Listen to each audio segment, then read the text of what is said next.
رقت عيناي شوقا. Assalamualaikum, ako po si Christy May R. Arcelias mula sa Kolehiyo ng Edukasyon at Malalayang Sining. Kumukuha ng kursong Bachelor ng Edukasyon pang-sekundarya major sa Pilipino. At ngayon, ako muna ang inyong magiging gabay sa paglilibot sa Rehiyon 17 ng Pilipinas, ang ARM o Autonomous Region and Muslim Mindanao, na ngayon tinawag na itong BARM o Bangsamoro Autonomous Region and Muslim Mindanao. Tara na, sabay-sabay nating libutin at tuklasin ang BARM. Ang ARM o Autonomous Region and Muslim Mindanao ay isang rehiyon sa Pilipinas na nagkaroon ng malawak na otonomiya mula noong ito'y itinatag noong Agosto 1, 1989. Noong unang panahon, binubuo ito ng 5 lalawigan, kabilang ang Basilan, Lanao del Sur, Maguindanao, Sulu at Tawi-Tawi. Ang ARM ay itinatag upang bigyan ng mas malalim na kapangyarihan ang mga Muslim na komunidad sa Mindanao. Isinagawa ang isang makasaysayang pagbabago noong 2019 nang aprubahan ng mga botante sa ARM ang Bangsamoro Organic Law or BOL.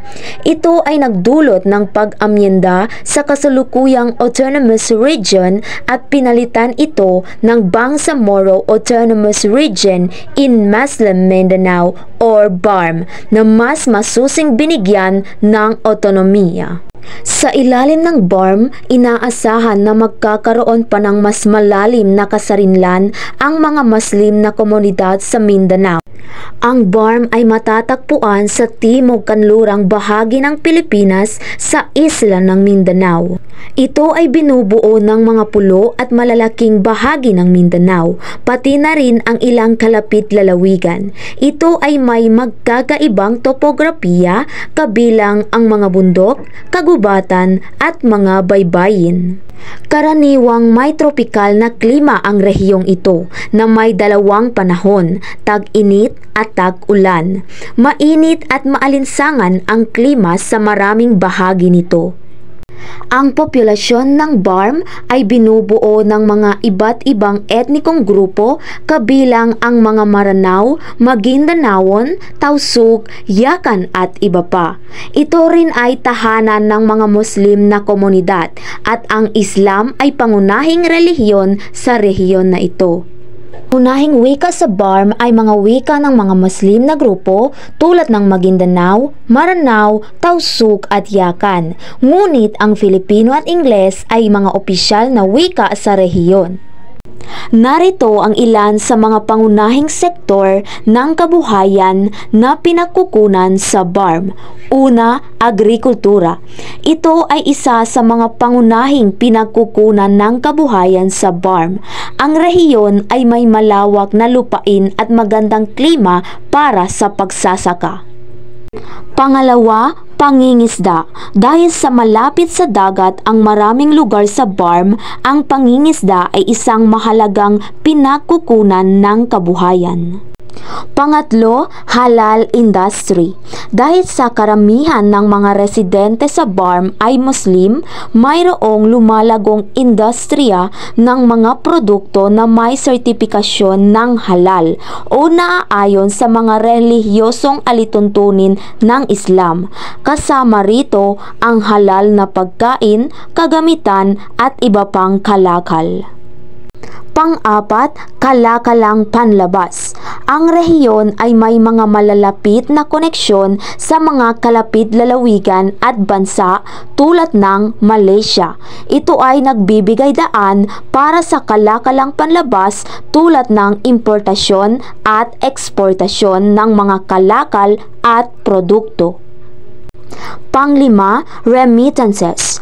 Ang mga OFW o Overseas Filipino Workers mula sa BARM na nagtatrabaho sa ibang bansa ay nagpapadala ng pera sa kanilang mga pamilya sa rehiyon. Pang-anim, minerasyon. Sa ilalim ng lupa ng BARM, may mga yaman na deposito ng mineral tulad ng ginto, bakal at iba pa. At ang pangpito ay industrialisasyon. Ipinagmamalaki ng BARM ang mga proyektong pang-industrialisasyon na naglalayong magbigay ng trabaho at magpapalakas sa ekonomiya. Ito ay kasama ang mga planta ng agrikultura at iba pang industrial na proyekto. Ang sistema ng edukasyon sa BARM ay pinamamahalaan ng Bangsamoro Autonomous Region and Muslim Mindanao o BARM, Ministry of Basic, Higher, and Technical Education. Sa BARM, ang mga wika ng mga Muslim na komunidad tulad ng Maguindanaon, Maranao, Tausug at iba pa ay ginagamit sa mga paaralan, partikular na sa mga unang yugto ng edukasyon. Filipino at Ingles ay itinuturo rin para sa mas mataas na antas ng edukasyon. Sa BARM, ang Islam ay ang pangunahing relihiyon. Bilang resulta nito, maraming mga Islamic na pista at pagdiriwang ang mahalaga sa BARM. Narito ang ilang mga halimbawa. Una, Ramadan. Ipinagdiriwang ang buwan ng Ramadan kung saan ang mga Muslim ay nag-aayuno mula sa pagsiklap ng araw hanggang sa paglubok nito. Pangalawa, Eid al-Fitr o Hari Raya Puasa. Ito ay isang mahalagang pista ng Islam na ipinagdiriwang tuwing pagtatapos ng Ramadan, ang buwan ng pag-aayuno. Pangatlo, Eid al-Adha o Hari Raya Haji. Ito ay isa pang mahalagang pista sa Islam na ipinagdiriwang bilang paggunita sa sakripisyo ni Ibrahim at ang kanyang anak na si Ismael. Ito ay oras ng pag-aalay ng mga hayop at pagsasagawa ng iba't ibang mga ritual. Ang pang-apat ay ang Milad al-Nabi o araw ng kapanganakan ni Propeta Muhammad. Ito ay ipinagdiriwang upang gunitain ang kapanganakan ni Propeta Muhammad, ang pangunahing propeta sa Islam. Ngayon, dadako tayo sa mga tanyak na manunulat mula sa Bangsamoro Autonomous Region and Muslim Mindanao o BARM at ang kanilang mga akda. Una, si Ibrahim Jubaira. Isa siyang tanyak na manunulat na may malalim na kaalaman sa kultura at panlipunang buhay ng mga Muslim sa Pilipinas. Kilala siya sa kanyang mga akda tulad ng Epics of Muslim Mindanao. Pangalawa, si Nagib Sinarimbo. Siya ay kilalang abogado at manunulat mula sa BARM. Isinulat niya ang mga akdang nagpapakita ng kanyang mga opinyon tungkol sa kapayapaan, kultura at kasaysayan ng Bangsamoro. Pangatlo, si Ismael Bernal Jr., isang makata at manunulat na may mga akda na tumatalakay sa mga isyu ng kultura at kasaysayan ng mga Muslim sa Mindanao. Pang-apat, si Kasim Abbas. Kilala siya sa kanyang mga tula at akda na nagpapakita ng mga saloobin at karanasan ng mga Muslim sa BARM. Panglima, si Ali Makabalang. Isa siyang manunulat at mamamahayag na sumusulat tungkol sa mga pangyayari at isyu sa Bangsamoro at Mindanao. Ito ay ilan lamang sa mga manunulat mula sa BARM. Ang panitikan sa Bangsamoro Autonomous Region in Muslim Mindanao or BARM ay may malalim na kasaysayan at kultura. Isa itong mahalagang bahagi ng kanilang pag-iral na nagpapakita ng mga kwento, tradisyon at karanasan ng mga tao sa rehiyon. Narito ang mga ilan sa mga elemento at mga halimbawa ng panitikan sa BARM. Isa na dito ang epiko at kwentong bayan. Tulad ng iba't ibang kultura, mayroong ang mga epikong tulad ng Daragan at mga kwentong bayan sa mga Muslim na kultura sa BARM. Ang mga epikong ito ay nakukwento sa mga heroikong pakikipagsapalaran at may malalim na moralidad. Pangalawa, ang salaysay. Ang salaysay ay isang popular na anyo ng panitikan sa BARM. Ito ay naglalaman ng mga autobiografiya, mga kwento ng paglalakbay at iba pang naratibong agda. Pangatlo, ang tanyag na manunulat. Ilan sa mga tanyag na manunulat na mula sa BARM ay sina Ibrahim Hubayra, Najib Sinarimbo, at marami pang iba. Ang kanilang mga agda ay nagpapakita ng kanilang mga pananaw at karanasan bilang mga Bangsamoro. Ang kanilang pangunahing wika.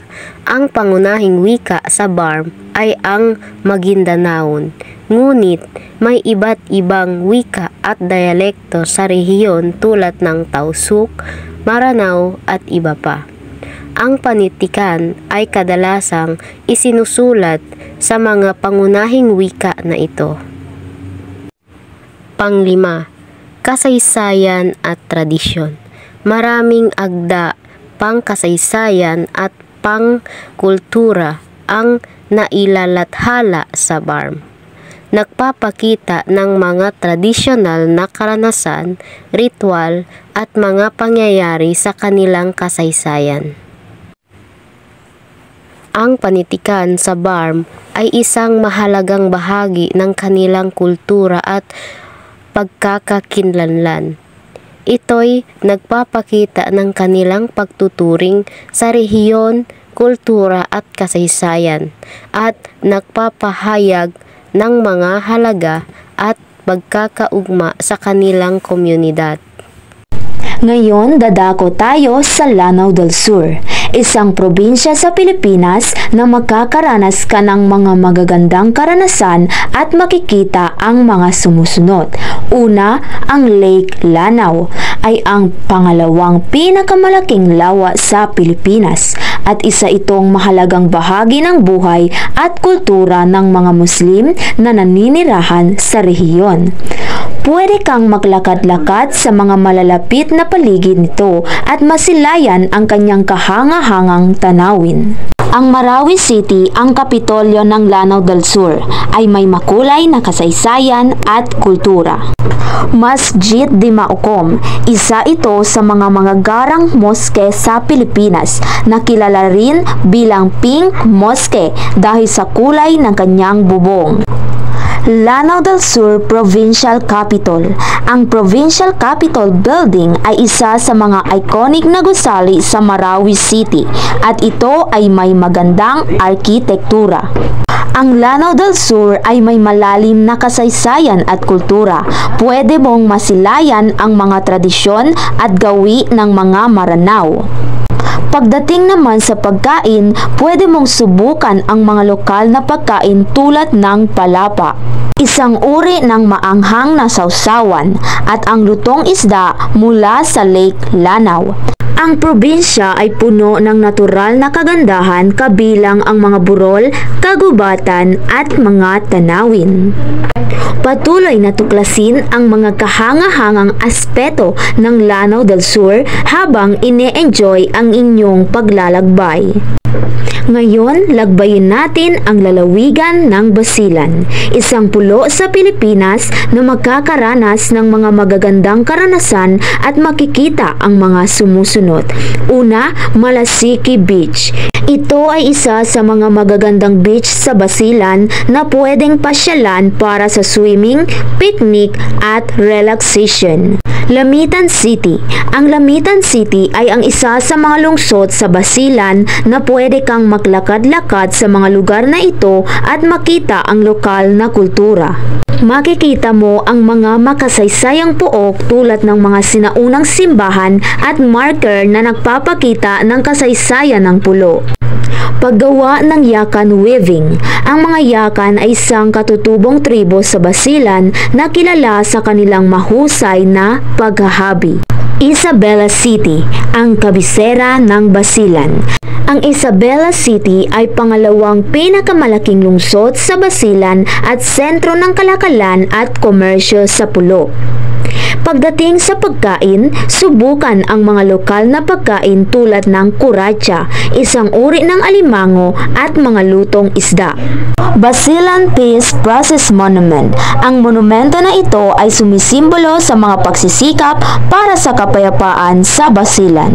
Ang Basilan ay may mga natural na kagandahan, kabilang ang mga burol, kagubatan at mga tanawin. Maaari kang makakita ng mga magagandang lugar at makaranas ng kultura ng mga tao sa Basilan habang ine-enjoy ang iyong paglalakbay.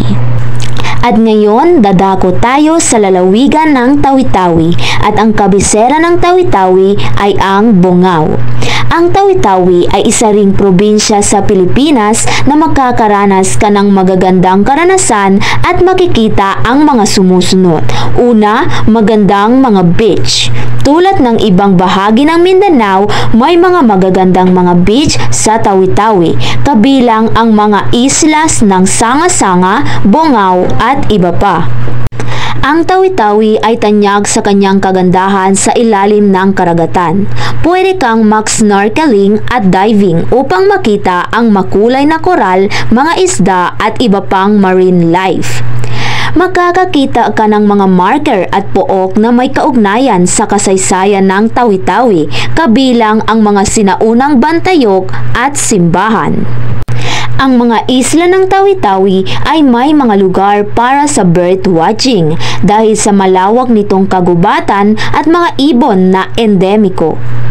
Pwede kang mag-ikot sa mga magkakasunod na isla sa pamamagitan ng mga bangka o ferry. Maraming magagandang isla na pwedeng pasyalan. Makikita mo rin dito ang Mount Bungao, isang popular para sa mga trekkers. Maaari kang mag-hike papunta sa tuktok nito kung saan may magandang tanawin ng kapaligiran. Katulad ng Sulu, ang Tawi-Tawi ay tahanan ng mga tausug. Maaaring magamit mo ang pagkakataon na ito upang masilayan ang kanilang kultura at mga tradisyon. Subukan ang mga lokal na pagkain, kabilang ang mga lutong isda at mga produktong gawa sa niyog. Bago ka maglakbay sa Tawi-Tawi, siguruhing suriin ang mga kasalukuyang kalagayan at patakaran sa seguridad at sundan ang mga tamang hakbang para sa kaligtasan mo habang nasa probinsya. Ako nga pala si Jenny Rose T. De Los Reyes, ang pangalawang tagapag-ulat ng BARM.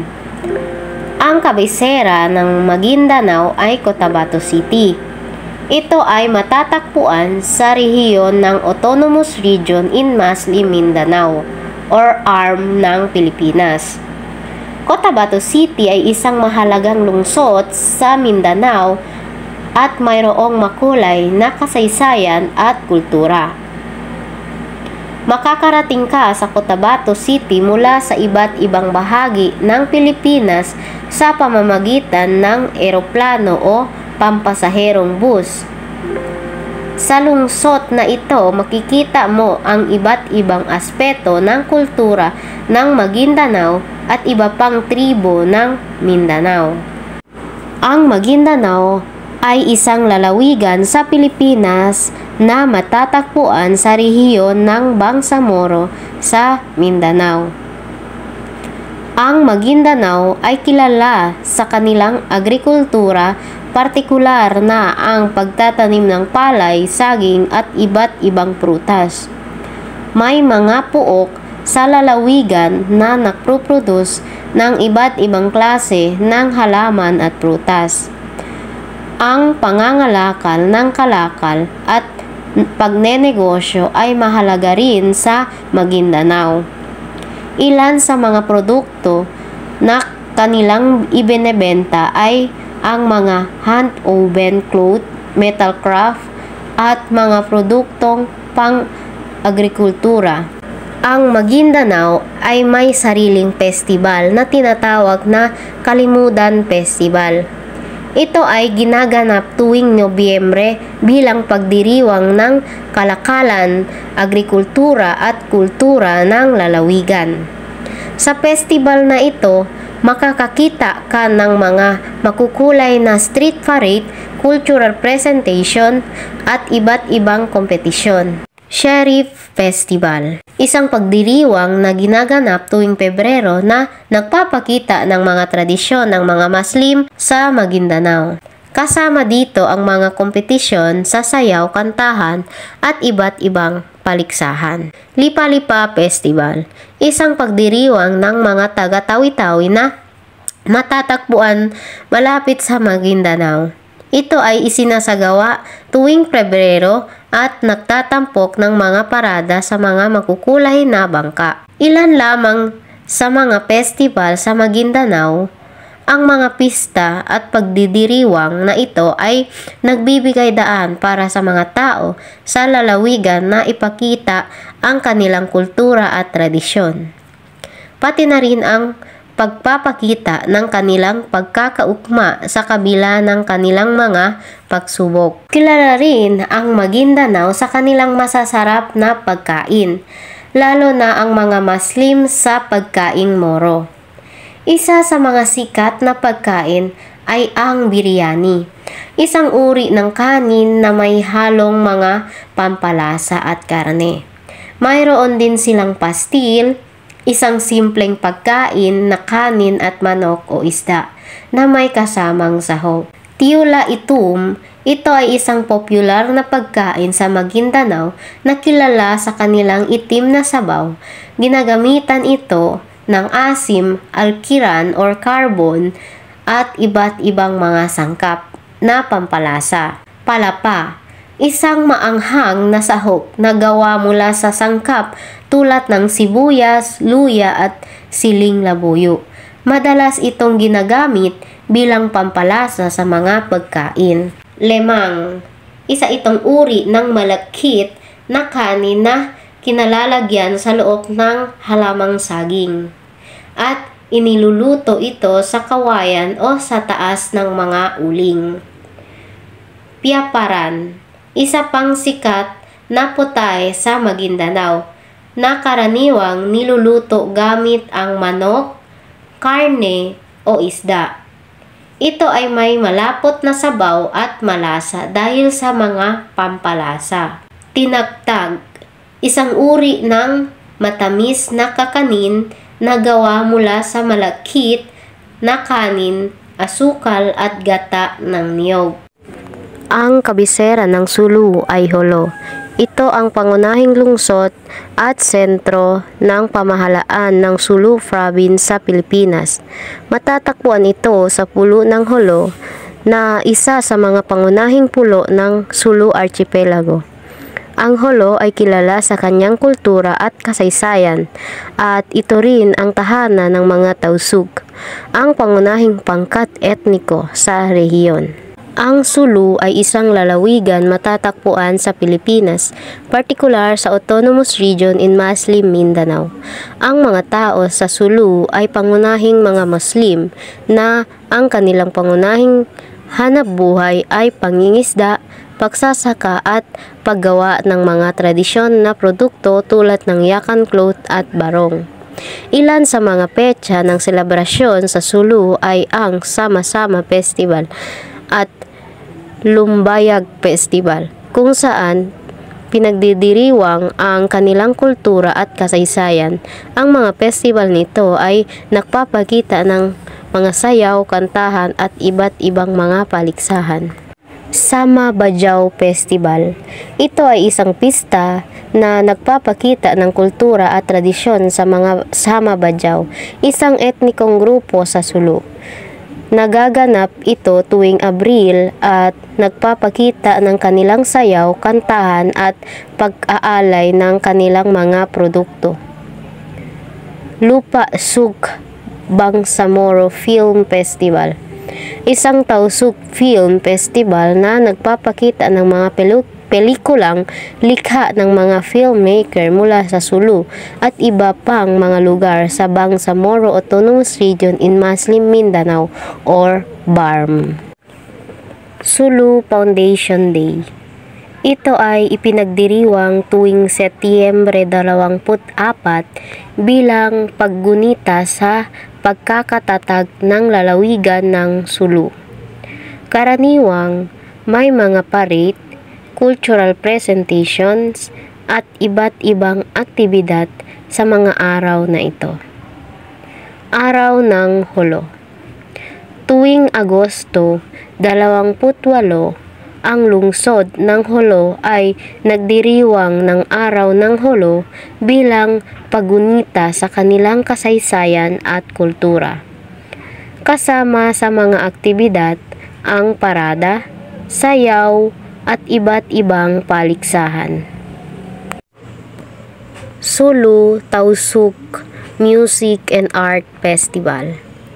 Isang pagdiriwang ng tausug na musika, sining at kultura.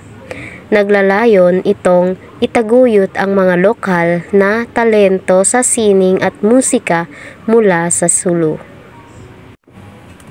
Ang kanilang pagkain sa Sulu ay ang tiula itum, isang masarap na ulam na gawa mula sa manok o baka na may itim na sabaw.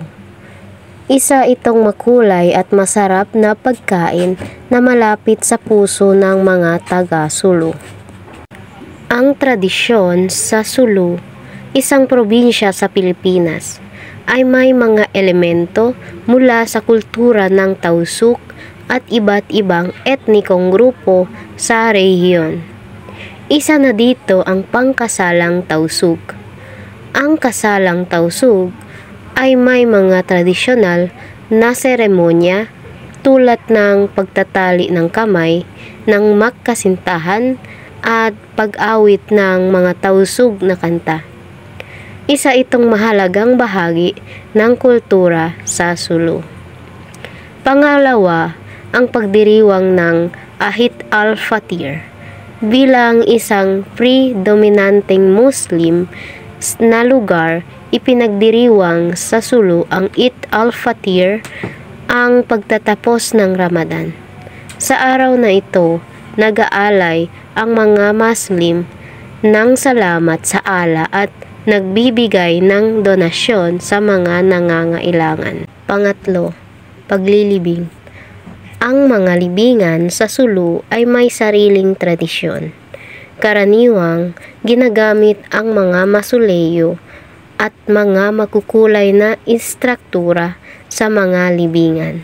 May mga panahon din na ginugugol ang buong maghapon para sa mga libingan, kung saan inaanyayahan ang mga kamag-anak at kaibigan na mag-ambag para sa pagkain at seremonya. Pang-apat, ang pag-aalaga ng mga kabaong. Isang tradisyon sa Sulu ay ang pag-aalaga ng mga kabaong na naglalaman ng mga buto ng mga namayapa. Maaari ito ay nasa bahay ng mga pamilya o sa mga pampublikong lugar. Ang mga kabaong ay iniingatan at inaayos regular para sa pagpapakasal, pag-aalay at iba pang seremonya. Panglima, ang pagtuturo ng mga kaalaman sa sining. Ang mga tradisyonal na sining tulad ng paggawa ng malong, tradisyonal na kasuotan, pag-aayos ng mga bahay, at iba pang gawaing sining ay itinuturo mula sa henerasyon hanggang henerasyon. Ito ay bahagi ng pagpapasa ng kultura at kaalaman sa mga kabataan. Marami pang ibang tradisyon at kultura sa Sulu na nagpapakita ng yaman ng kanilang heritage. Ang mga ito ay nagbibigay kulay at kahulugan sa buhay ng mga taga-Sulu.